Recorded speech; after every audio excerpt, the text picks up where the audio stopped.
There we are. And we'll just scurry forward here. Hang on.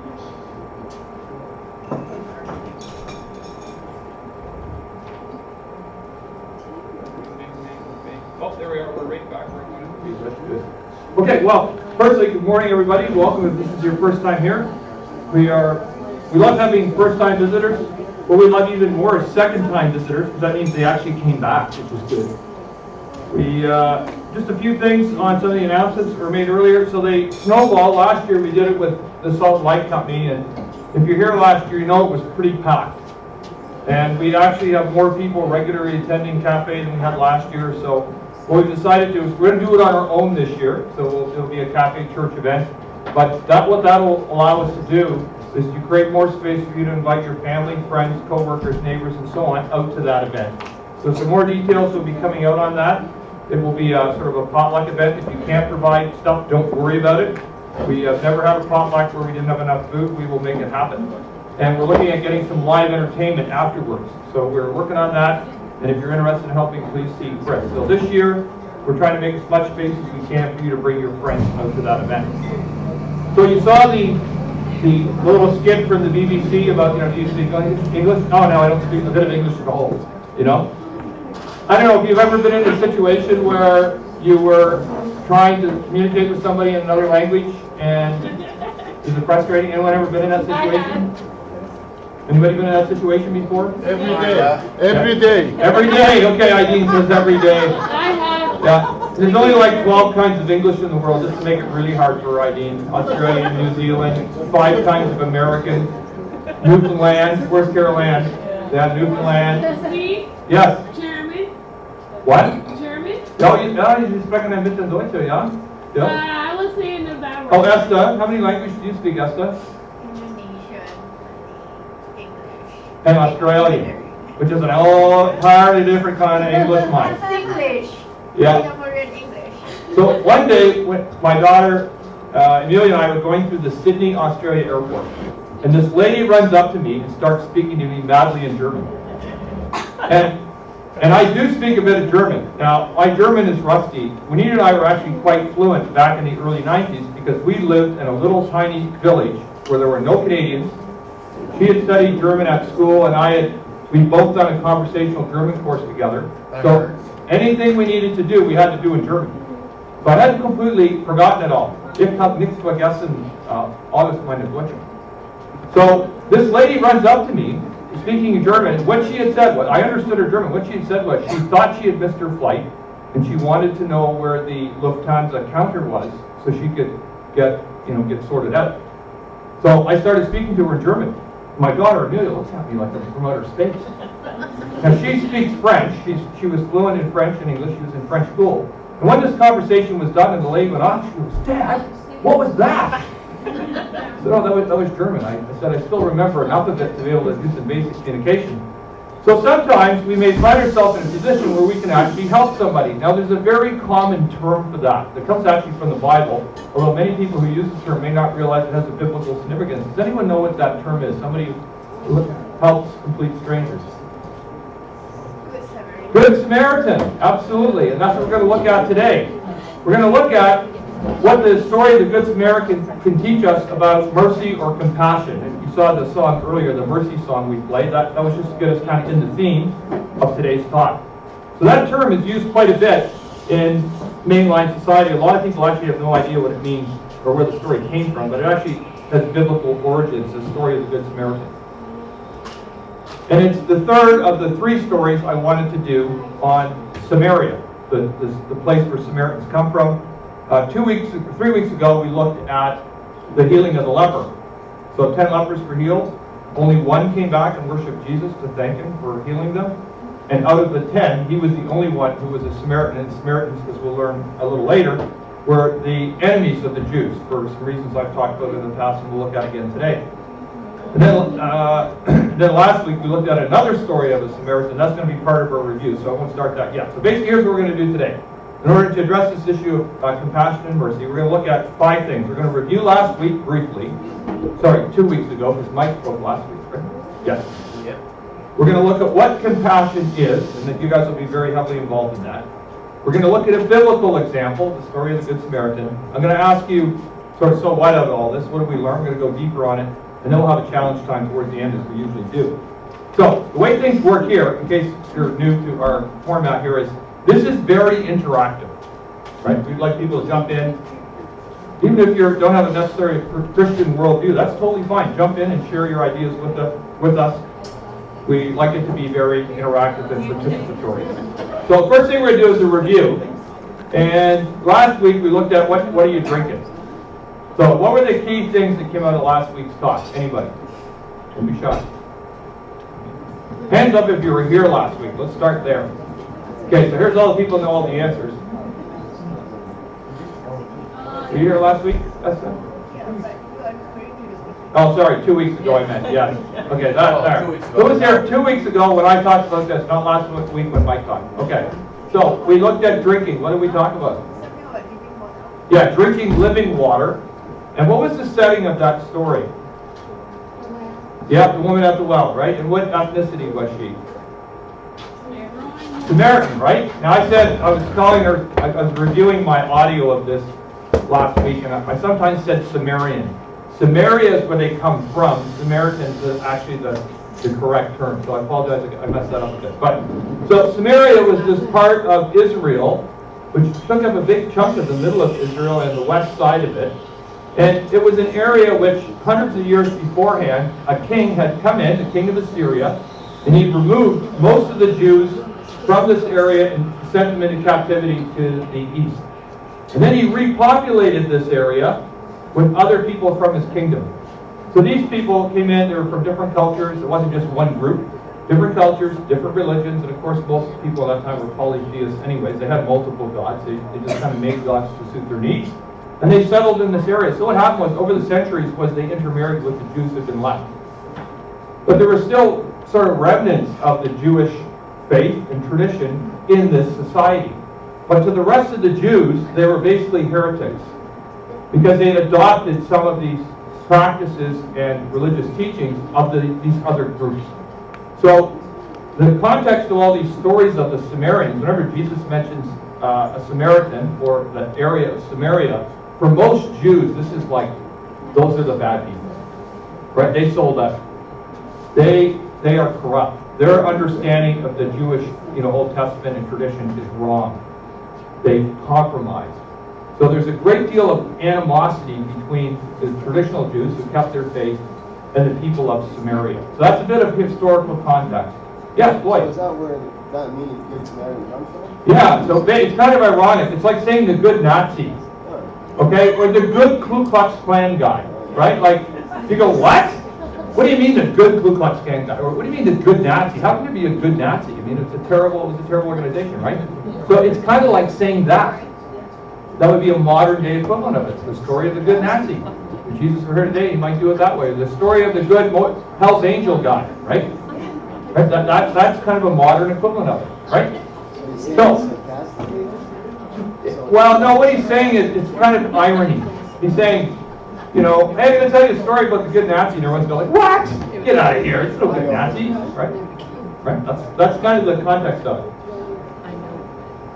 So, in the story of the woman at the well, she was a Samaritan, and Jesus meets her at the well, and he's actually at the well, and she shows up, and basically they have this discussion, which results in her realizing he's something more than just a man, and she goes, could this be the Messiah?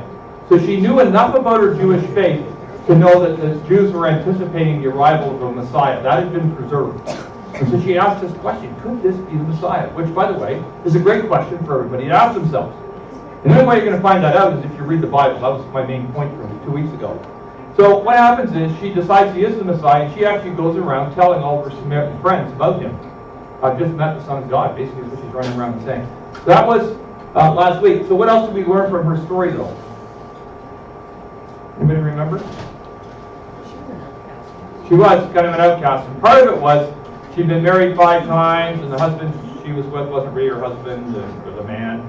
So even in her own society, she was probably looked down on because of, in that society, that was considered to be a very bad thing. Yeah, what else? Thanks, Laura, that was good. Anybody else?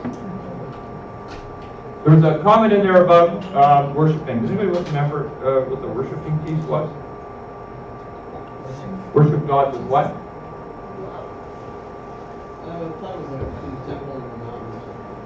Yeah, well, she talked about, so one of the things is about the place of worship, right? Because the Jews traditionally associated the right place of worship with Jerusalem, the temple, and the mountain that this story is set near. And one of the teachings out of this is Jesus basically says, you won't need to go to the mountain or the temple to worship me. That God can be worshipped anywhere. So that's a very good point, Mike. Absolutely. But geography, that's part of it. Then there's that was the where. But there's also the what. Sorry, the how. The how we are to worship. To worship in what? Anybody remember? Who said that? Esther. She took notes last week. She does it every week. That's why she can do this. People, take a page from this girl. You rock, Esther. Yes. In spirit and in truth. And that was one of the main. Esther's so good. She's actually my mentee in Toastmasters, and she is the best mentee I have ever had. She rocks. Okay. Yeah, so worship in spirit and truth is what Christ tells the Samaritan woman. And in those times, this whole idea of God being a spiritual being and the idea that worship is to be rooted in truth is actually probably a pretty telling comment on what the state of religion was at that time. That many people are just going through the motions of legalism, not really being passionate about it, and that the message was not being followed correctly. And we're actually going to look at a story today of Jesus addressing improper application of some earlier Old Testament teachings. Okay, because the whole story of the Good Samaritan actually has some historical roots in the Old Testament. So we're going to look at that today. So we looked at the imperative from Jesus that we're to drink his living water. We should ask ourselves the question, could this be the Messiah? That the woman's question from 2,000 years ago is an awesome question that everyone should ask themselves. And then in verse 24 of John 4, it says, for God is spirit, so those who worship him must worship in spirit and truth. So God's a spiritual being. He's not just some vague, a non-personal entity that you hang on your wall or is a piece of wood. He's actually somebody we can be in fellowship with. So that's what we looked at last week. So thanks to the Samaritan woman for that story. Now we're going to move on to this week. We're going to start with an icebreaker.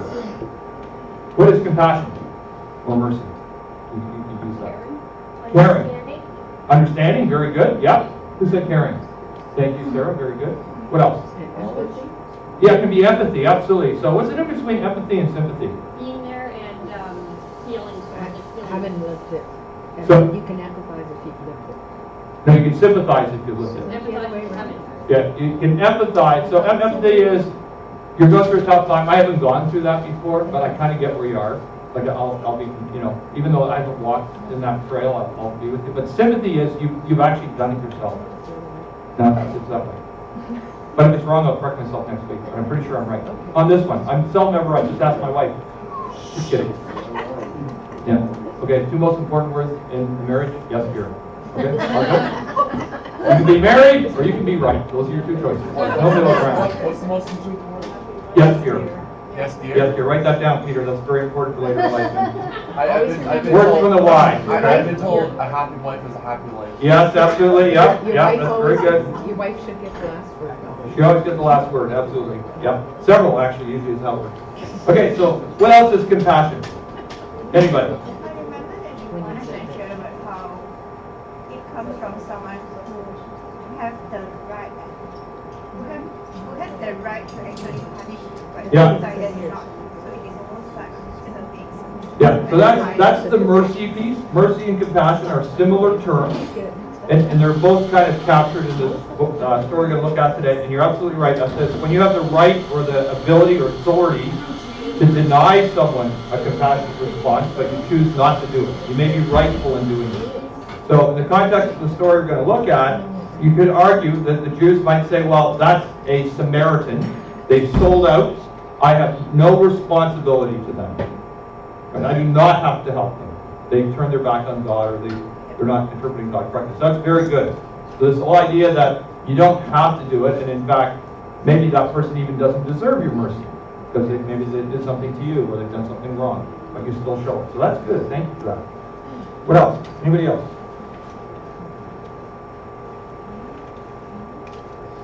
All right, so I'll pull up. Yes, go ahead. It's being kind to someone. Yeah, okay, so it's showing kindness. When they may not act in a way that they might be deserving, but it's not for me to decide that. Sure, okay. These are Very good. So non-judgmental sort of reaching out. Very good. So compassion, the word, actually literally means to suffer together. To suffer together.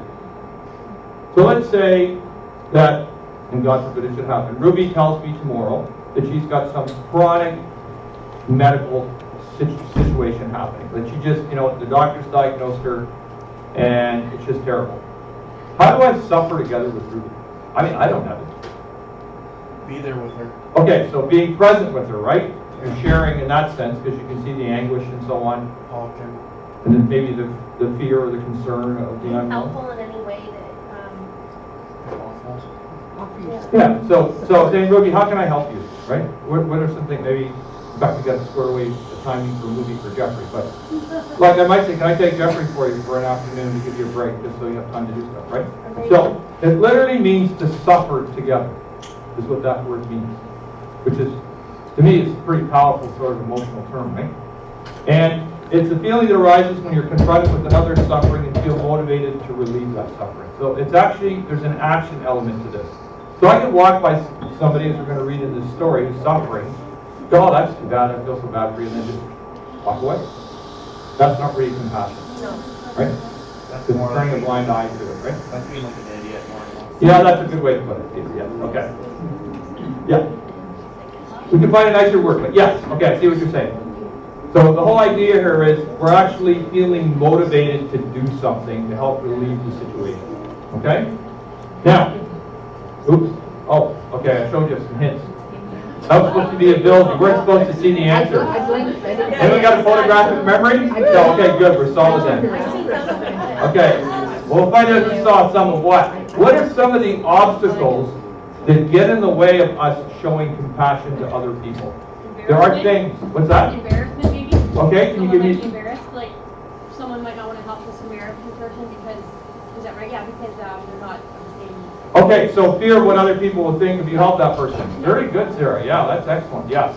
Embarrassment. She saw the slide. She did, okay? Oh, I didn't. No, she didn't. There you go. I love it. Good answer. No, I was teasing. Oh. And it's not even, actually, it's not on my list, so that's good. Oh. But, yeah, it's not on my list, so I'm going to add it, though. Yes. Don't feel as though as you have anything to do. Okay, yeah, you might feel like you don't have anything. I can't help with this one, right? Very good, You yeah. might not. It's ego. Ego, okay, how so, Indranil? You might. I guess I'm touching on a point that was mentioned. Okay. You seem like a sissy or weak. Yeah. Okay, sure, Not yeah. the macho thing to do. Not the macho thing to do. Mental Yeah. incapacity for that. You just don't, it's not, you're not wired that. You may not have the reserve, yeah, the mental capacity, the emotional reserves to deal with it. Absolutely. Yeah, what else? Ruby?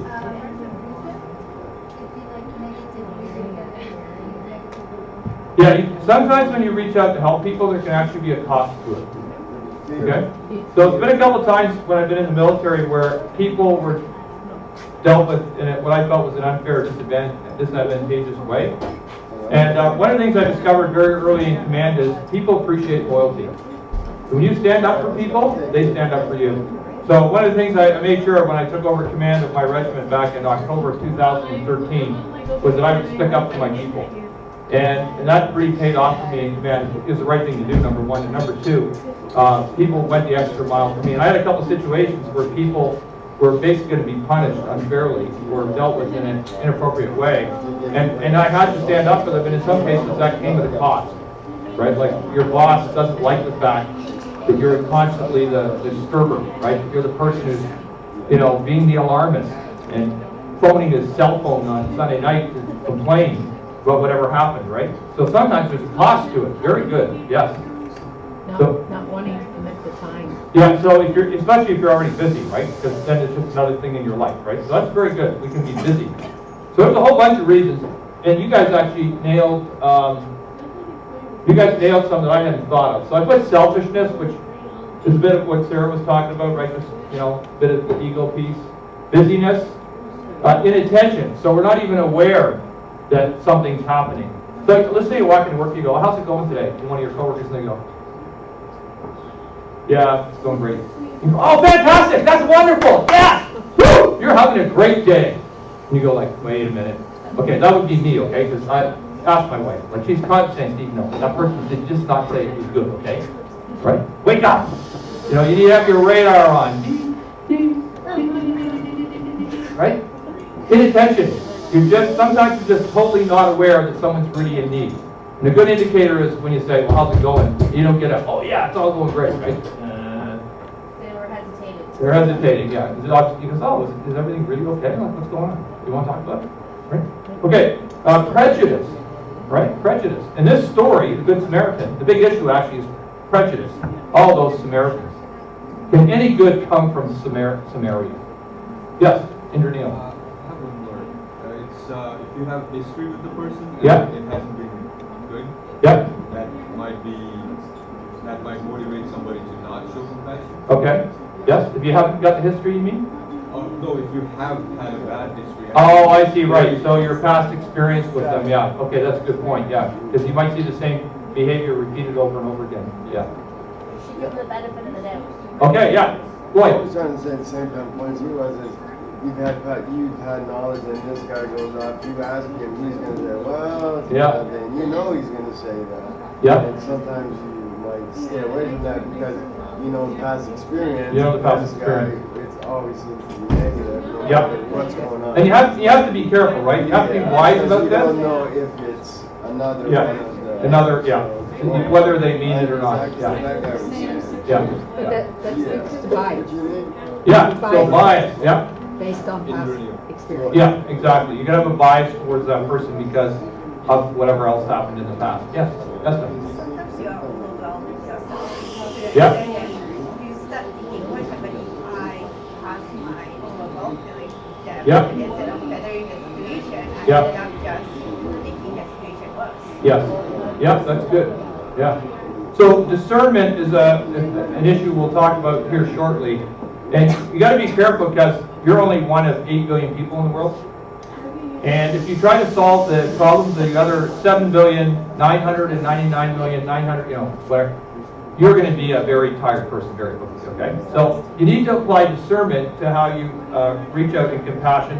And that's one of the great things about being in a relationship with God is He can help inform you into terms of when you're to get involved. All right, so that's very important to understand. So good, thanks for your participation in that. So now we're going to look at the story of the Good Samaritan. Now, can someone give me the closed note short version? What happened? Is it a true story, firstly? The story of the Good Samaritan. Is it a true story? Yes. Yes. Is it a true story? Yes. It's a parable. What is a parable, Esther? It is more like a hypothetical story that God used to illustrate certain point. It's a hypothetical story that God used to illustrate an important moral teaching. Absolutely. I don't know if any of you have ever read Aesop's Fables, you know, the Greek sort of idea, and there's always a moral in the story. We have a copy of it at home, and a lot of the morals sound like the things you'd read in the book of Proverbs, actually. But you use a story to teach the point. It's a basic analogy or a metaphor for what you're actually trying to say. So the setting for this story is there's a lawyer. Now, a lawyer, and when I say lawyer now, probably something comes to mind in Canada, but in the context of this society, a lawyer was somebody who primarily focused on religious law. So the Jews spent a lot of time compiling a whole list of laws in addition to what was in the Old Testament. So there's Levitical law, the book of Leviticus, and other teachings in the Old Testament. But then they said, well, you know, it says Sunday's a day of rest, or sorry, Saturday is Sabbath, it's a day of rest. You know, you shouldn't work. So then they went to great lengths to define what work was. You know, did it mean you had to stay in bed all day and not eat? Justifiable. Oh no, you could get up, but you couldn't spend this much more time preparing a meal. It's just, so they built all these laws. And anytime you build laws, what do you need? Someone to enforce You need lawyers, right? You need lawyers to administer it and interpret it. So the fellow that Jesus is having a conversation with is a lawyer. So he probably knows the Old Testament really, really well. Pretty good assumption. Read the book. So this is what it says. It says, one day, an expert in religious law, some translations describe him as a lawyer, stood up to test Jesus by asking him this question. He said, "Teacher, what should I do to inherit eternal life?" And Jesus replied, "Well, what does the law of Moses say? How do you read it?" So now he's going back to the Old Testament, which this lawyer knows, right? The man answered, well, you must love the Lord God with all your heart and all your soul and all your strength and all your mind, and love your neighbor as yourself. Jesus says, right. Jesus told him, do this and you will live eternal life, right? The man wanted to justify his actions. So he asked Jesus, and who is my neighbor? It's like one of those trick questions. He's a lawyer. That's what they're paid to do, right? He's probably billing him by the hour right now in this story, I'm guessing. And Jesus replied with a story, a parable, right? A Jewish man was traveling from Jerusalem down to Jericho. So, I won't pull the map up, but Jerusalem and Jericho weren't too far away. So he'd be walking, probably, I don't know if it's a day's walk or whatever, but he's walking from Jerusalem to Jericho. Now, this stretch of road, by the way, was dangerous. Like, the old days, they didn't have like police forces with squad cars and stuff around. And when you went out on those roads, you took a risk of being, robbed by bandits and crooks and so on. So, a Jewish man was traveling from Jerusalem down to Jericho, and he was attacked by bandits. They stripped him of his clothes, beat him up, and left him half dead beside the road. By chance, a priest came along. But when he saw the man lying there, he crossed to the other side of the road and passed him by. A temple assistant, or a Levite, because the tribe of Levi were the temple workers, walked over and looked at him lying there, but he also passed by to the other side. Now let's stop for a minute. Why would the priest cross the road to get away from this guy? What do you think was going on? Remember the obstacles, Mike? I mean, like making the ceremonial and Yeah. So, be near or come in contact with. yeah, because he's a Samaritan, for starters. Yeah, go ahead. Well, We don't know that guy. I think it's like death or blood too could Yep. be Yep. purification, so he has to go through a whole set of rituals Yep. to wash himself Yep. just for even being around the scene. Yeah, exactly. Right? So he actually went out of his way to go out of his way. He basically walked by. How does he know what religion is? Is it stamped on his forehead? Well, How does he know? that's a good question. It doesn't tell us in the story, and it's a parable. But the implication is somehow he knew this guy was not a traditional Jew. So, he just ignored the guy. He went out of his way. Well, it's under bias and prejudice, right? Okay? Right? So, the Levite, so that's him. Okay, temple assistant, the Levite. This is the guy who works in the temple. That tribe of Levi, that was what God specially gave them to do, was to run the temple. They were like the staff, like the cleaner and the treasurer, and they ran the temple facilities and handled all the rituals and all the protocols associated with the temple. So this guy comes by, and it says he went over, and then he just walked by on the other side. Why would he do that? Fear? Yeah. Maybe he's busy, he's in a hurry to get back to the temple. Fear-based, maybe? Yep. Could be, again, element of prejudice. So we're not told what their specific motivation is, but there's something really important here. Both of these people they're representatives of the Jewish faith, right? They're in positions of responsibility. One is the priest. He's in charge, he's the senior religious figure. The other guy is of a very special tribe, the Levites, who were invested with the special responsibility, that tribe alone, to run the temple. Here are two very important religious figures in the Jewish tradition that are hypocrites. You nailed it, right? Now, Jesus is telling this story to a lawyer, right? Another part of the religious structure of the time, right? So you have the priests, you have the Levites, and then you have people who are the lawyers who interpret the law. They're all sort of part of the same entity. So already Jesus has, in a way, criticized through the story two of the leading elements of the church, and now he's about to hit home with the third. He's about to deliver the goods. Then it says, a despised Samaritan came along. And most Jews at the time would agree that the Samaritan deserves to be despised, because they're from Samaria, and they allowed the Jewish faith to be corrupted, and they had incorrect views, and they're just bad people. They'd intermarried and so on. So going over to him, the Samaritan soothed his wounds with olive oil and wine and bandaged them. And then he put the man on his own donkey and took him to an inn where he took care of him. And then the next day he handed the innkeeper 2 silver coins, telling him, take care of this man, and if his bill runs higher than this, I'll pay you the next time I'm here. So he's paying for his care. Right? He's paying the innkeeper to look after him. Now which of these three would you say, this is what Jesus is saying to the lawyer, would you say was a neighbor to the man who was attacked by the bandits? And the man replied, well, the one who showed him mercy. And then, this is the zinger. I love Jesus' zingers. He's got lots of zingers. He goes, then Jesus said, yes, now go and do the same. Yeah, exactly. He said, so this is basically the gist of the whole story here is that, yeah. So it's not about what your pedigree is or, you know, which biblical line you came from. That's not what Jesus is interested in. He's not interested in what position you hold in the temple or in a local church. It doesn't matter whether you're a senior pastor or a worship leader or a Sunday school teacher or a coffee bar barista. That's not really what Jesus is interested in. What he's interested in is people who show mercy, right, and compassion. So what did Jesus do with the lawyer here then, do you think? If you had to summarize how this interchange went, what would you say? Challenged in the conversation. Yeah, he challenged him. Very good. He tried through the story to get him to think critically about his own actions and beliefs, right? Yeah, very good, Lloyd. What else?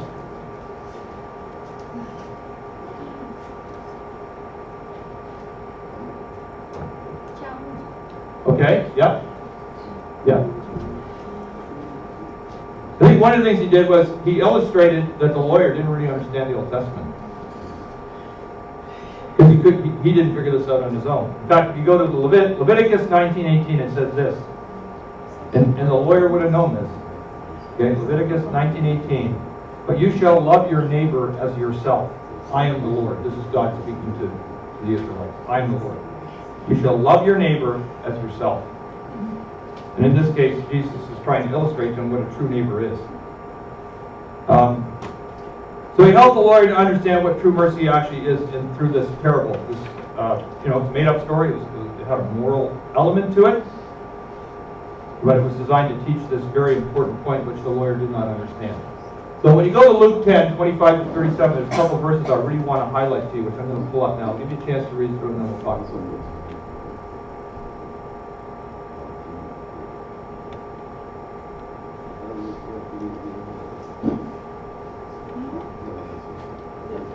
Okay, so those to me are two of the key verses for this week. So we're going to go a little deeper now. Then Jesus says, yes, now go and do the same. What does this mean to you personally? You, like me and you, personally. Paying attention. Okay, yeah. Not going to the other side of the road.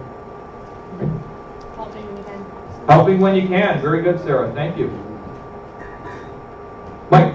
Helping when it's inconvenient. Helping when it's not very convenient for you. Yeah. Very good. Yes, Esther, do you have your hand up? I have a question. Fire away. Questions are good. How do you apply discernment to this situation? Because like what you have mentioned, Yeah. there are a lot of people in this world, and you Yeah. cannot actually try to help every single one of them. So how should discernment? Okay, so I could answer that question, but I'm not going to do that. I'm going to do one of my favorite things. It's like a tennis racket. Smack back out into the audience. So I think we all agree there's probably more needs in Kingston than any one of us individually can address. Is that a fair comment? Yes. Okay, good. Right on. Excellent. Okay, we're off to a good start.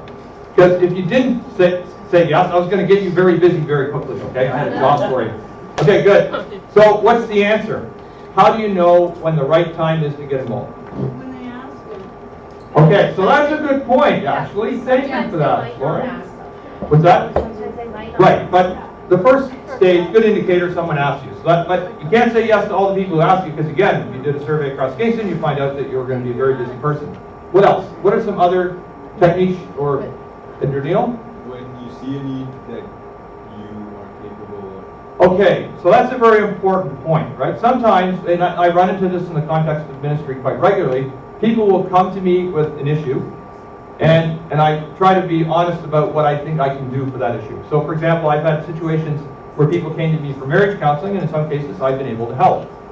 But I also know my limitations, because I'm not a marriage psychologist. Right? I don't have a degree in social work. I am married. Very good. Yeah, so what I'd say is, within a certain band, I can be really helpful. But when the problem is outside of that band, then usually what I say is, listen, this is past me. I can't do this.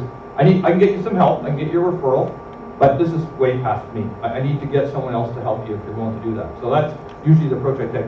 So part of the process is, just as Engineer Neil quite correctly pointed out, one of the first questions you got to ask yourself is, are you actually, do you have the skills and the abilities and experience and so on, the talent to help with that particular situation? Because maybe you don't, right? But maybe you know somebody who does. Okay, good. What else? Peter. Personally, myself is when I see men and women, Yeah. I will either give money if I have my own, Yeah. or I will buy them food. Okay. That's actually a good way to do it. Buying food's better because then you know what the money's being spent on. Yeah. Right? That's right. So, I mean, I do see a lot of people who are, downtown Kingston and they're seeking money.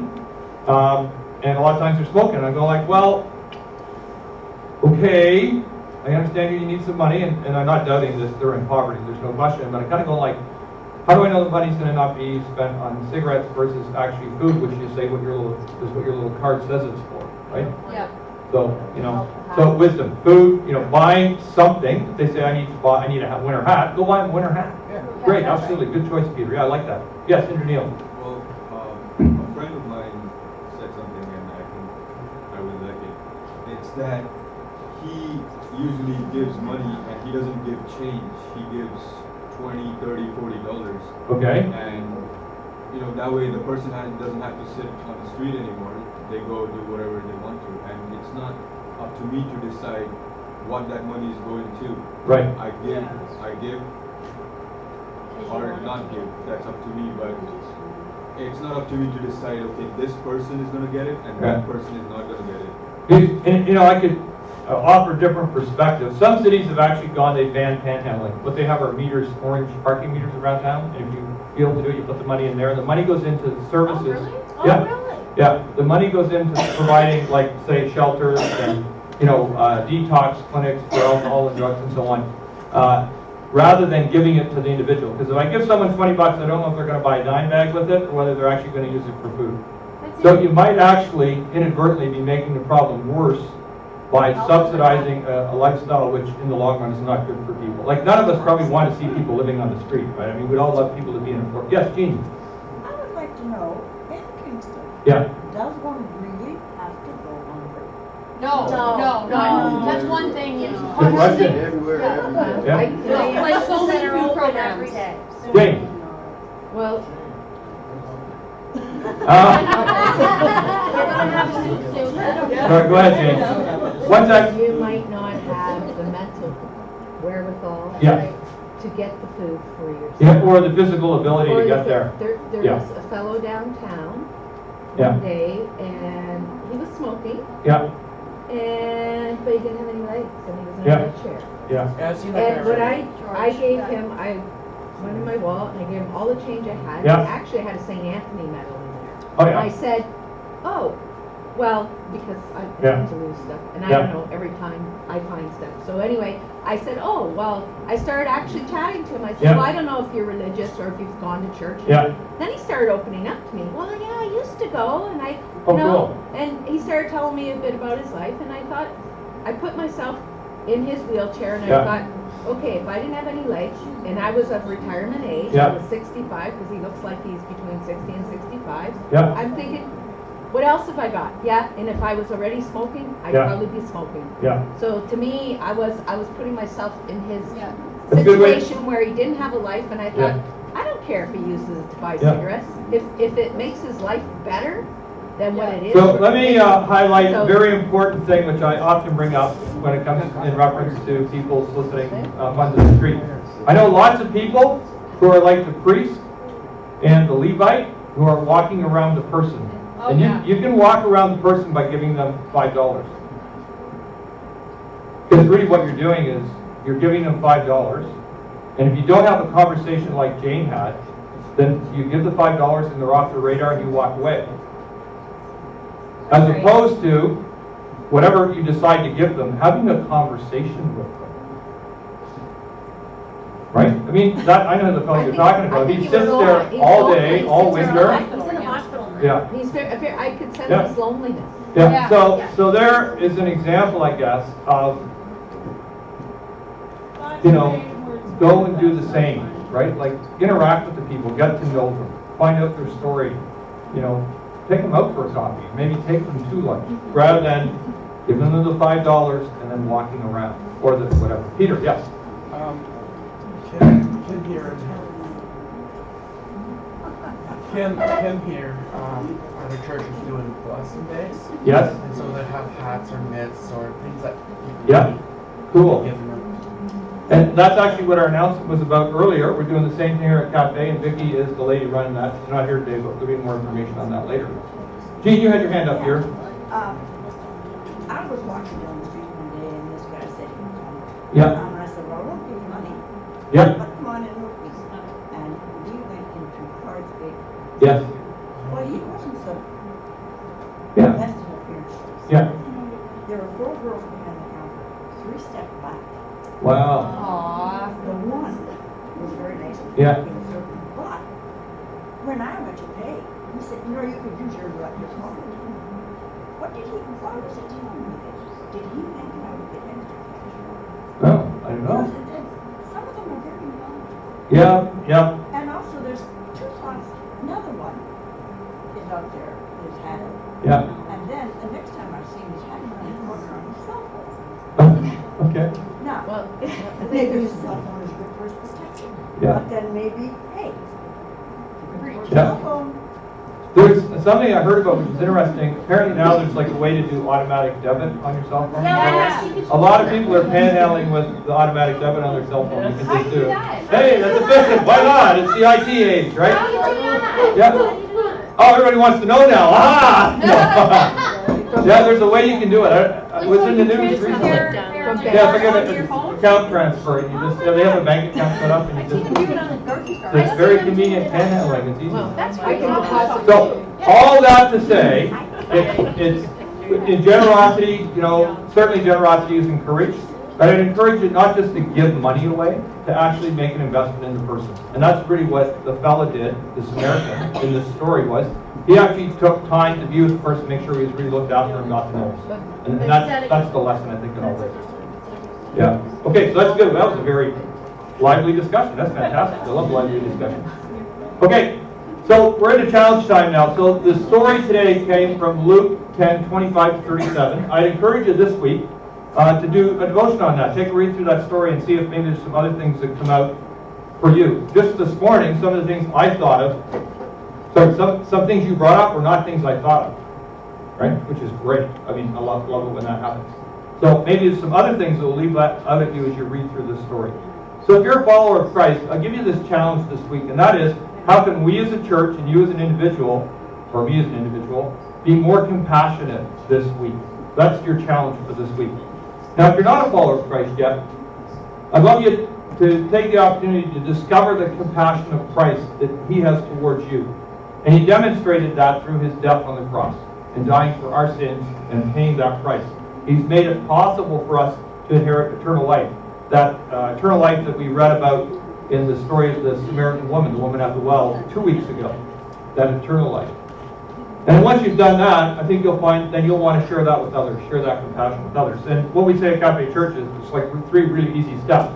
Number 1 is just believe who Christ said He was, and certainly the Samaritan woman in the well 2 weeks ago found that out. She said, could this be the Messiah? And as you read through the story later, you'll find out that's what she actually concluded. But she didn't just believe it, she started to share that with other people, which indicates that she had repented and then began to follow Him. Now, we don't know what happened to the rest of her life. The story isn't told there, but we can certainly know what's going to happen to the rest of our life. And all we have to do then is repent of our sins and then embark on this relationship with Christ and begin to follow Him. And through all of these stages, Cafe Church can help you. We can help you to understand who Jesus was so you can believe in Him. We can help you to understand how you can repent of your sins. And those things can happen quite quickly.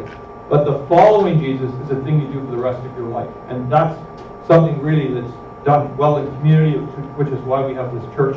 We'd encourage you to allow us to help you along in that journey if you're not a follower of Christ yet. So if you're not a follower of Christ, you have any questions about what it means to be a follower of Christ, and what it means to be in a true relationship, a disciple of Christ, then please talk to me. You can talk to Carol Ann, you can talk to Mike and Rachel. There's lots of people here to talk to, Ruby, lots of folks who can help you along in that journey. So that's our piece for today. And then just to sum it up, Today we looked at the issue of compassion. We looked at it through the story of the Good Samaritan, which is a fantastic story you can read about in Luke. What we learn in that is that we should try and make the effort to show compassion and mercy to other people, especially those who don't deserve it. And it's easy to show compassion to somebody you love or somebody who did you a favor, right? That's like, okay. Like even pagans do that, right? Okay? But it's quite a different story to show compassion, love, and mercy to people who maybe are your enemy or who you have a predisposed negative attitude towards. That's the challenge. And I would encourage you to do that. Don't be the lawyer. We have soup on, right? Couple soups, I think, today. So I think, I know ours has meat base in it. It's a vegetable soup, but it has meat base in it. Does anyone know? The other one's squash and vegetables. Does it have beef stock or chicken stock? No, so it's pure vegetarian. That's the orange one, right? Right, so the orange soup is pure vegetarian, and the other one has... Oh yeah, so we got apples there. If you want them, take them home. They're right from my farm. There's, is it called fennel? I can't remember. Fennel, if you want it. And there's beetroot leaves, which are great in a stir fry. So all that stuff's from our farm. Please take it with you when you leave today. Take as much as you want. I'll close this in prayer. We'll wrap it up. Lord, thank you for our time together this morning. Thank you for the awesome discussion, interaction about some of the big issues that are facing us right here in our own community.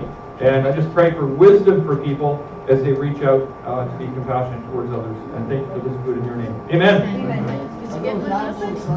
By the way, if anyone wants to help with Vicky's program to do the blessing bags, I've got the sheets here.